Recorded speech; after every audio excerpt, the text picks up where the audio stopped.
નમસ્કાર પેન્શનર મિત્રો, સ્વાગત છે આપનું આપણી આ યુટ્યુબ ચેનલ ભાવેશ મકવાણા ન્યૂઝમાં। તો મિત્રો, જો તમે એક સેવાનિવૃત્ત પેન્શનર હોવ તો તમારા પીપીઓ એટલે કે પેન્શન પેમેન્ટ ઓર્ડરને લઈને આજે સાંજે થઈ છે એક મોટી જાહેરાત। તો મિત્રો, શું જાહેરાત કરવામાં આવી છે તેના આજના વિડીયોમાં આપણે વાત કરવાના છીએ, એટલે વિડીયો તમે ખાસ અંત સુધી જોઈ લેજો। તો મિત્રો, પીપીઓ એટલે કે પેન્શન પેમેન્ટ ઓર્ડર તે દરેક પેન્શનર માટે એક ખૂબ અગત્યનો દસ્તાવેજ છે। તો પેન્શન પેમેન્ટ ઓર્ડર ક્યારે આપવામાં આવે છે?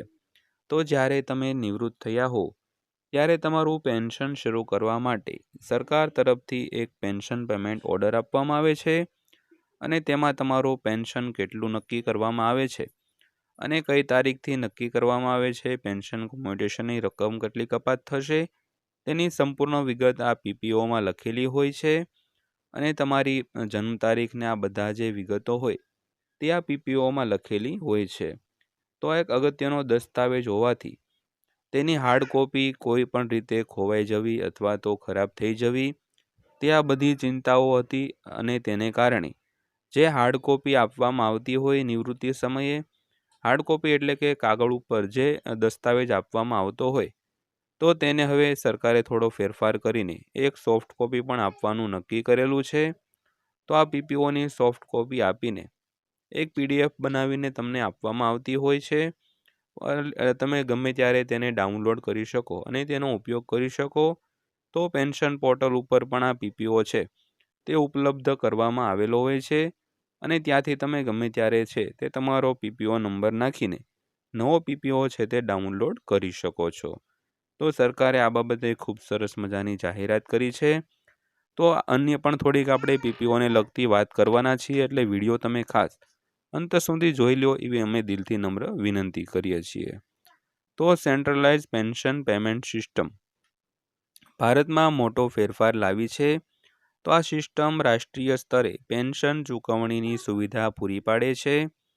તો આ અંતર્ગત કોઈપણ બેંક કે બ્રાન્ચ દ્વારા પેન્શન છે તે લઈ શકાય છે। તો વાત કરીએ તો સેન્ટ્રલાઇઝ પેન્શન પેમેન્ટ સિસ્ટમ એટલે કે સીપીપીએસ ભારતમાં 78 લાખથી વધુ ઈપીએફઓ પેન્શનરોને ગમે ત્યાંથી પેન્શન એકત્રિત કરવાની મંજૂરી અપાશે। તો આ સિસ્ટમ પેન્શનરોને કોઈ પણ બેંક અથવા તો શાખામાંથી પેન્શન લેવાની મંજૂરી આપે છે। તો આ પેન્શન ચૂકવણીની પ્રક્રિયાને વધુ કાર્યક્ષમ, સરળ અને મુશ્કેલી મુક્ત બનાવવામાં આવશે।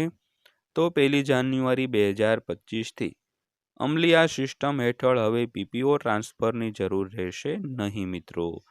તો ખાસ કરીને પહેલાં જે પીપીઓ ટ્રાન્સફર કરાવવાની જે ઝંઝટ હતી તેમાંથી સરકારે હવે મુક્તિ આપી છે અને તમારું પેન્શન છે તે કોઈ પણ શાખામાંથી અથવા તો કોઈ પણ બેંકમાંથી છે તે તમે ઉપાડી શકો છો। તો આ સરકારે ખૂબ સરસ મજાની એક જાહેરાત કરી છે। તો ત્યારબાદ જોઈએ તો શું છે સેન્ટ્રલાઇઝ પેન્શન પેમેન્ટ સિસ્ટમ એટલે કે સીપીપીએસ। તો સીપીપીએસ શું છે તેની વાત કરીએ તો સેન્ટ્રલાઇઝ પેન્શન પેમેન્ટ સિસ્ટમ ભારતમાં મોટો ફેરફાર લાવી છે। તો આ સિસ્ટમ રાષ્ટ્રીય સ્તરે પેન્શન ચૂકવણીની સુવિધા છે તે પૂરી પાડે છે।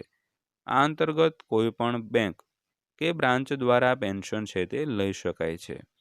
તો આ સીપીપીએસ છે તે એક વાત કરીએ તો રાષ્ટ્રીય સ્તરે તેનું કાર્યવાહી થતી હોય છે અને પેન્શન ચૂકવણીની જે સુવિધા છે તે પૂરી પાડતી હોય છે અને આ અંતર્ગત તમે કોઈ પણ બ્રાન્ચ અથવા તો કોઈ પણ બેંકમાંથી તમારું પેન્શન છે તે ઉપાડી શકો છો।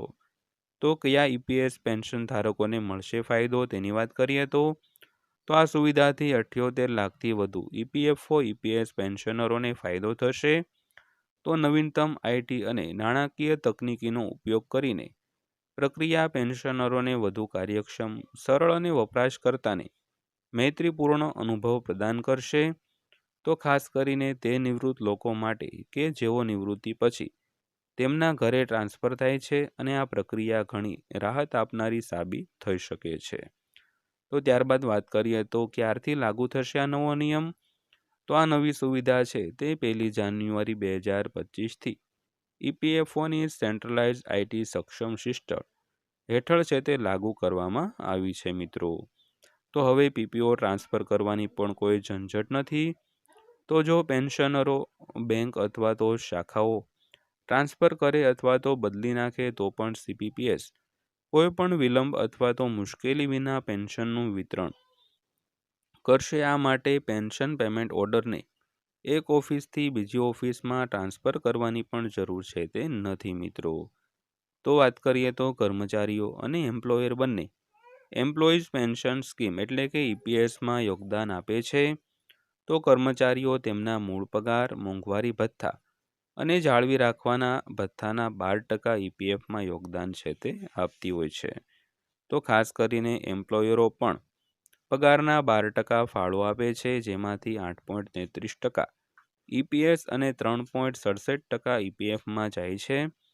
તો EPS સ્કીમનો લાભ તે ફક્ત EPF સભ્યોને જ ઉપલબ્ધ થશે, તો જેનો મૂળ પગાર 1 સપ્ટેમ્બર 2014ના રોજથી દર મહિને ₹15,000થી વધુ ન હોય.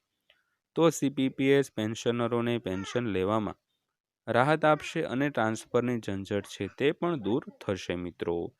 તો આ હતી આજની માહિતી જે એક નિવૃત્ત પેન્શનર માટે અગત્યની હતી. માહિતી પસંદ આવી હોય, વિડીયો સારો લાગ્યો હોય તો વિડીયોને લાઇક કરજો અને આવી જ માહિતીઓ મેળવવા માટે આપણી આ ચેનલ પણ સબસ્ક્રાઈબ કરી લેજો. તો ફરીવાર પાછા મળીશું એક નવા વિડીયો સાથે, નવી માહિતી સાથે. ત્યાં સુધી સૌને જય હિન્દ, વંદે માતરમ.